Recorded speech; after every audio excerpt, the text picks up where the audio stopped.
Shyam steel flexi strong TMT बार, ये strong के साथ फ्लेक्सिबल भी है। आपदा मुसीबत कोई भी आए, ये घर को अटूट बनाए। जब टीएमटी फ्लेक्सी स्ट्रॉन्ग तो घर रहे हमेशा के लिए स्ट्रॉन्ग। এইভাবে রয়েছে আমরা, খুব কষ্ট আমাদের হচ্ছে। ছেলে চলে গেলে কি কষ্ট হয় তুমি জানো, তোমরা তো খুব কষ্ট আছে আমার, হয়ে গেল বাবা।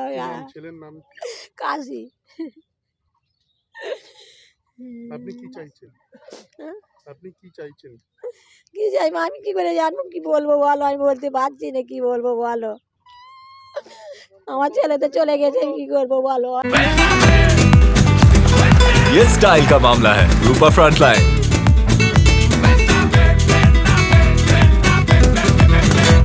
ব্যাপারটা হচ্ছে অনেকদিন আগে ওদের বাগান বিক্রি করতে গিয়েছিল 5 কাঠা জমি, যাতে ওরা সুসার করে ঘরদোর করে বসবাস করতে পারে।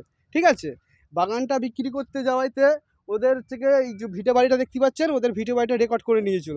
21 কাঠা ভিটে বাড়ি, 5 কাঠা ভিটে বাড়ি, মানে 5 কাঠা বাগান বিক্রি করতে গিয়েছিল, ওদের ভিটে বাড়িটা লিখে নিয়েছে। এর ফলে কাশীনাথ মণ্ডল ছিল, ওনাদের বাড়ি মোটামুটি ছেলে ছিল, ওরা 4-5 ভাই, ওরা মেজর ছেলে, একটু সবাই দেখাশুনো করতো।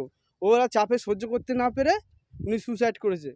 তার ফলেও পাড়ার অনেক লোক আছে, এনাদের মদত দিয়েছিল যে বেকার জমি কোম্পানির সঙ্গে পারবি না, ওদের প্রচুর টাকা, ওদের উকিল কিনে নেবে, এইসব কথা বলে মদত দিয়ে আসো আসো কাকা আসো এনাদের 5 কাঠা জমি লেখার নাম করে পুরো ভিটে বাড়িটা রেকর্ড করে নিয়েছিল, লিখে নিয়েছিল।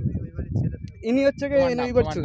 আমার নাম সুরেশ মণ্ডল। বলছিলাম যে আমাদের এই জায়গাটা বাবা যখন বেঁচে ছিল, মেজে ভাই ছিল, বাবা অসুখদের ছেলেদের সব দেখার জন্যে একে হেল্প করেছিল, যে 5 কাঠা বিক্রি করতে গিয়ে ভিটে বাড়ি টোটাল লিখে নিয়েছে।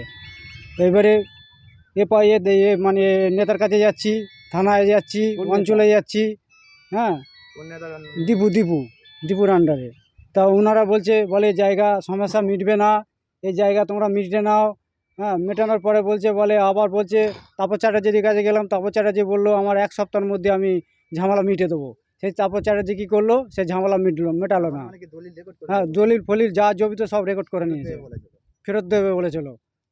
10 দিনের মধ্যে সে আর দিল না। হ্যাঁ, সেই শোকে সুইসাইড করেছে। কাশীনাথ মণ্ডল আমার দাদা। আপনার নাম? থানায় কি কমপ্লেইন? হ্যাঁ, সব কমপ্লেন করেছিলাম, সব কিছু করেছিলাম। এই মৃত্যুর ঘটনার পরে? হ্যাঁ, মৃত্যুর ঘটনার পরে আমরা করেছিলাম। কার নামে অভিযোগ করেছি? কার নামে করা হয় না, কারো নামে করা হয়নি এটা। আপনার নাম? আমার নাম রবীন মণ্ডল। ওই জায়গার জন্য টেনশন করতো, এবার কোম্পানি তো নিয়েছে। তারপরে হচ্ছে কি এখানে থেকে যেত না, বাড়ি সবসময় বলে আমার ভিটেই থাকবো, আমার ভিটেতে থেকে আমি মরবো। এবার এখান থেকে আমি ডেকে নিয়ে যেতাম, না গেলে আবার ভাত দিয়ে যেতাম। তারপরে ওষুধ খেত, ওইটার জন্যে গলায় দড়ি দিত বারে বারে, জমি চলে গেছে বলে। তারপরে বলে আমার মাথা খারাপ হয়ে যাচ্ছে, জমির জন্য ঘুম হচ্ছে না। ভাড়া বাড়ি গিয়েও সে থাকে না ওখানে, তখন চলে আসবে, ভিটে চলে গেছে, ভাড়া বাড়ি থাকতে চায় না।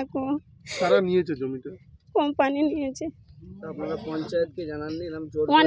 অনেক জায়গা আমরা হেঁটেছিল, আমরা কেউ কিছু করিনি। পঞ্চায়েতকে জানিয়েছিলেন? হ্যাঁ, সব জায়গা পঞ্চায়েত। কোন পঞ্চায়েত? পাথরঘাটা। কাকে জানিয়েছিলেন? পাথরঘাটা ওই তো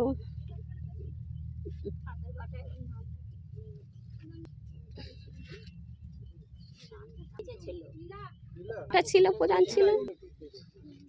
কে ছিল আপনাদের? হ্যাঁ, মিটে দিয়েছে। আর কোম্পানি খালি বলতে তোমরা মিটে নাও, হচ্ছে গিয়ে আমাদের ইট এনে ঘর করতে দেয়নি, বলে ওরে বোঝাও, হচ্ছে গিয়ে আমরা জায়গা নিয়ে নেবো, তোমার শ্বশুর লিখে এনেছে, এবার ঘরও করতে দেয়নি। এবার ইট কেনার আপনাদের কি জানিয়েছিল? পঞ্চায়েতে বলে কিনা ওরা লিখে এনেছে যেখানে, তা তোমরা মিটে টিটে নাও। এখন আমরা 10-12 বছর হাঁটছি। জোর করে নিয়ে গেছে, কোনো টাকা পয়সা দেয়নি? অল্প কিছু দিয়ে আমাদের তুলে দিয়েছে। আপনার নাম? ঝুনু মণ্ডল।